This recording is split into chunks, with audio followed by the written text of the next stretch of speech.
23 जुलाई को वित्त मंत्री निर्मला सीतारमण द्वारा बजट पेश किया जाएगा और इस बजट से दूसरे राज्यों के साथ अजमेर के लोगों को काफी उम्मीदें दिखाई दे रही हैं। अजमेर के लोगों ने बताया कि लो, मीडियम और हाई क्लास के लोगों को एक स्तर पर रखा जाए, महिलाओं को हवाई यात्रा में 50% आरक्षण दिया जाए, सोने चांदी के दाम स्थिर रहें और आम लोगों के मूलभूत जरूरत का भी ध्यान रखा जाए। वहीं 10 लाख रुपए तक की आय में टैक्स की छूट हो और इसके साथ ही विश्व विख्यात किशनगढ़ की मार्बल मंडी में बिकने वाले मार्बल में टैक्स की कमी की जाए। इस तरीके की तमाम उम्मीदें अजमेर की जनता को आने वाले बजट से हैं। देखिए हमारी खास रिपोर्ट। वित्त मंत्री सीतारमण जी द्वारा 23 जुलाई को बजट पेश किया जाएगा और बजट में अजमेर शहर वासियों को काफी उम्मीद है।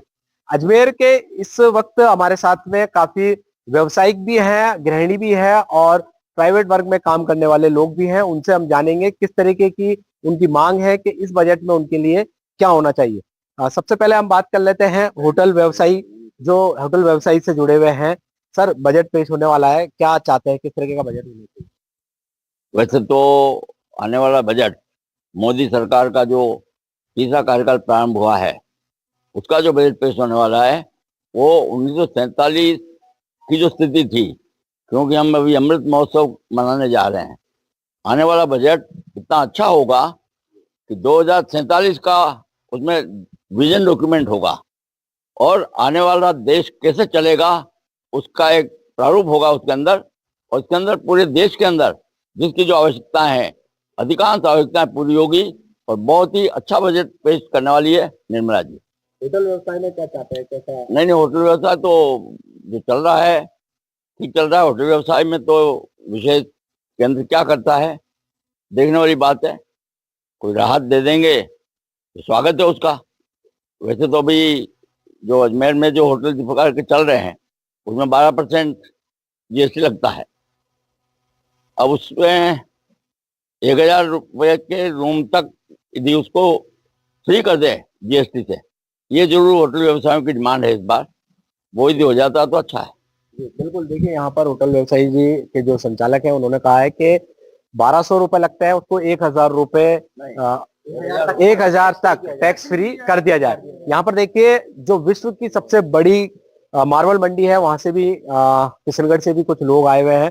सर, कैसा चाहते हैं आने वाले बजट में? मैं आपको ये बताना चाह रहा हूँ कि आने वाला बजट हमारे जो यशस्वी प्रधानमंत्री है मोदी जी और हमारे सीतारमण जी जो बजट पेश करने वाली है वो आम नागरिक के लिए, समस्त व्यापारियों के लिए और सबके लिए बहुत ही अच्छा बजट आने वाला है। लेकिन हमारी विश्व विख्यात जो मार्बल मंडी है उसमें जो जीएसटी लगा है वो 18% है। अगर उसको 12% की जाती है तो आने वाले समय में हमारे और ही मार्बल का व्यवसाय बढ़ेगा और उस व्यापार में अधिक से अधिक लोगों को रोजगार मिलेगा और रोजगार मिलने के साथ ही हर व्यक्ति को, हर हाथ को काम मिलेगा और तो इससे व्यापारियों को बहुत बड़ा लाभ होगा।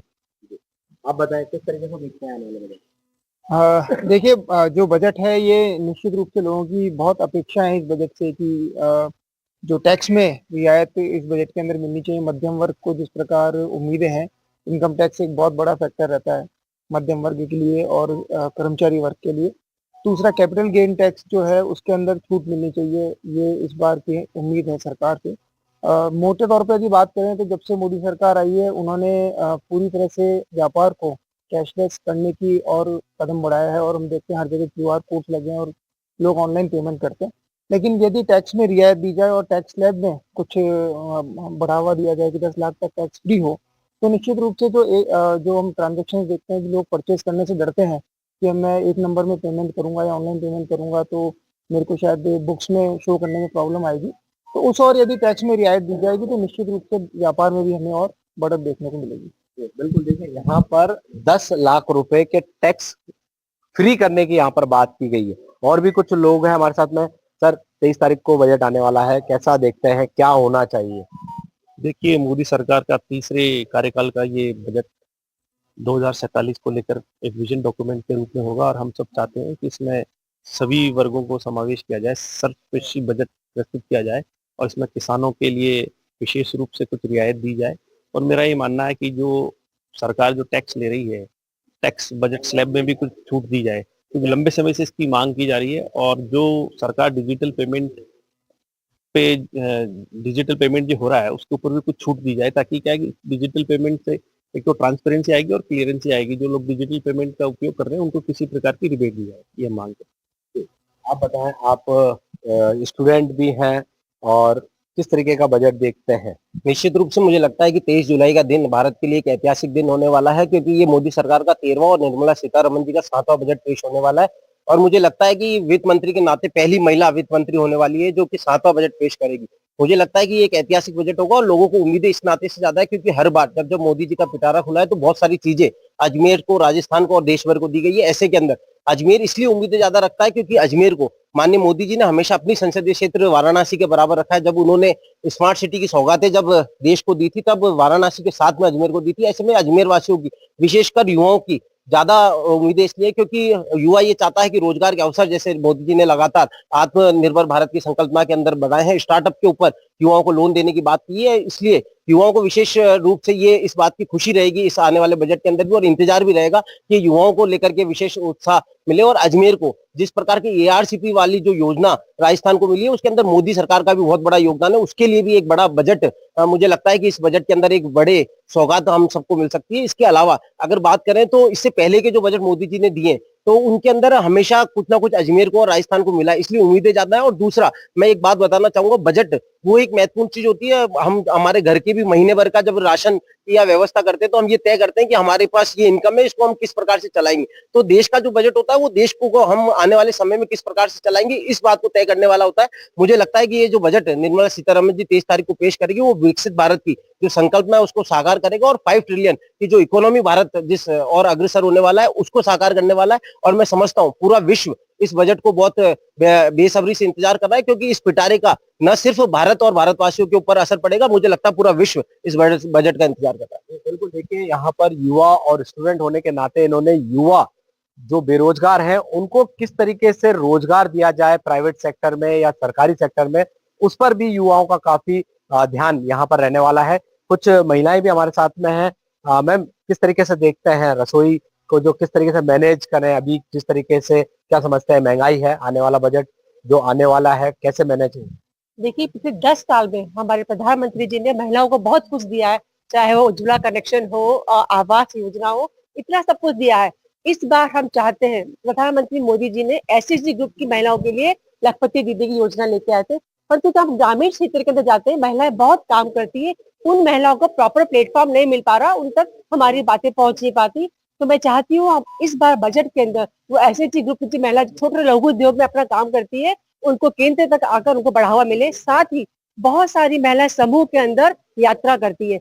कोविड से पहले महिलाओं को, पुरुषों को सबको रिजर्वेशन मिलता था 50% 40% का, तो ट्रेन के अंदर, फ्लाइट के अंदर महिलाओं को 50% का आरक्षण मिलना शुरू हो जाए, रिजर्वेशन डिस्काउंट टिकट के अंदर, जिससे कि महिलाएं जो बहुत सफर करती थी, तीर्थ स्थलों पे जाती थी, वहां उनपे सुविधा हो जाए उनको जाने की। साथ ही जो बहनें विधवा है, जो पेंशन को, इस महंगाई को देखते हुए पेंशन काफी कम है, मैं चाहती हूँ मैडम सीतारमण मैडम वित्त मंत्री जी हमारी उनकी पेंशन थोड़ी बढ़ा के दे उन्हें, तो जिससे वो महिला अपना आजीवन चला सके।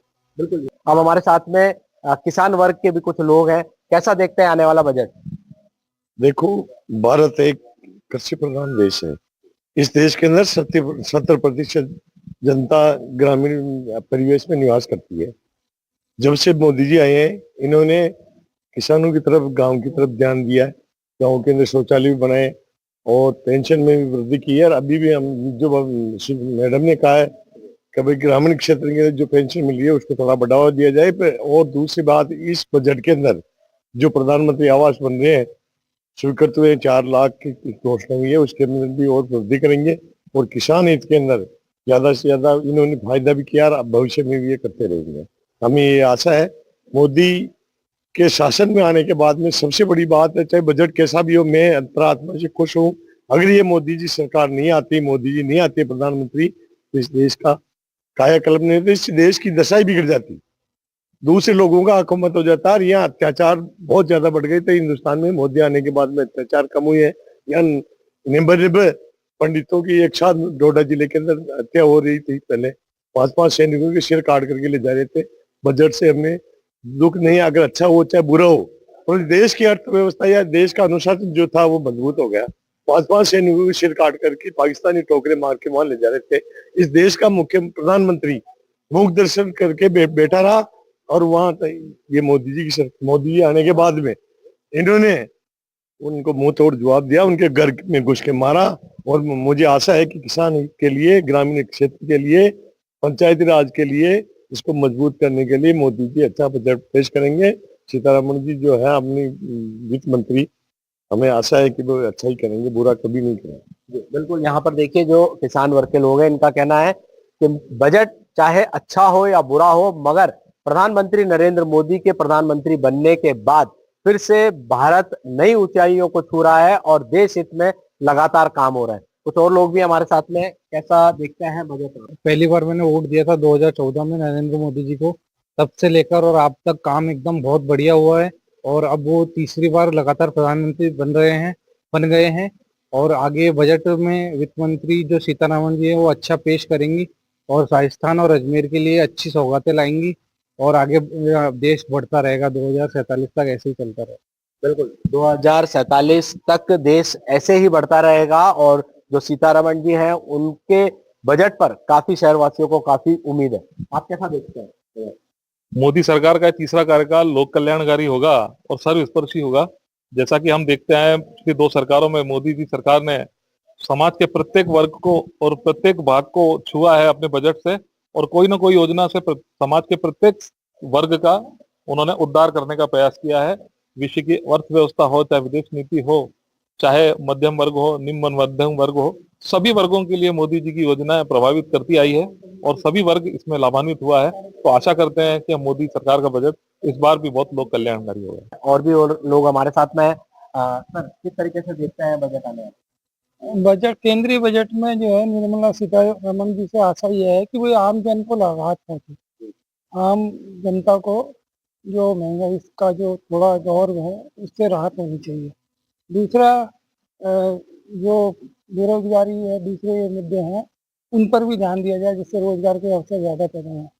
ये मेरा यही कहना है। जी, आप किस तरीके से देखते हैं आने वाले बजट? जो 23 तारीख को आम बजट आने वाला है उसमें वित्त मंत्री से मैं यही आपके चैनल के माध्यम से निवेदन करता हूं, क्योंकि मैं एक जनरल यानी मध्यम वर्ग से आता हूं, तो मैं मध्यम वर्ग की बात करता हूं। तो एक तो टैक्स स्लैब में थोड़ा उनको बेनिफिट मिलना चाहिए, जैसे 5 लाख से बढ़ा के 10 लाख या 12 लाख करना चाहिए।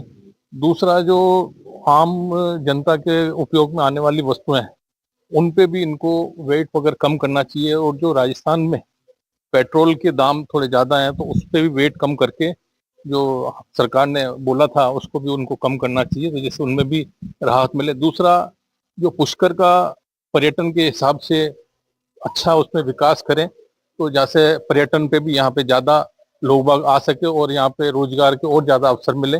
और जो यहाँ पे एयरपोर्ट अजमेर में बना रखा है तो उसको भी थोड़ा अच्छा उसका भी करके, तो जैसे बाहर से लोग बाग ज्यादा आ सकें, उसके लिए पर्यटन के क्षेत्र में उसका भी विकास हो सके। जी बिल्कुल, यहाँ पर देखिए जैसा कि सभी चाहते हैं हर वर्ग को फायदा मिले, जिसकी जितनी कमाई है वो उसमें कुछ घर के लिए भी बचा सके, शादी और मैरिज जैसे कि और कोई फंक्शन है उसके लिए भी रुपया पैसा बच सके, सोना चांदी है उसके दामों में कमी आए, इस तरीके की जो मूलभूत जो हर एक व्यक्ति को जरूरत होती है उसमें कहीं ना कहीं वेट में कमी लाई जाए और कुछ सस्ता भी किया जाए। आप किस तरीके से देखते हैं आने वाले? प्रधानमंत्री जी एवं निर्मला सीतारमण जी से ये आशा करता हूं कि आदमी के जन्म से लगाकर अनंत तक जो 2 चीजें काम आती है, सोना और चांदी, उनके भावों को सरकार अपने नियंत्रण में ले और वायदा बाजार से बाहर निकाले और इसमें जो टैक्स है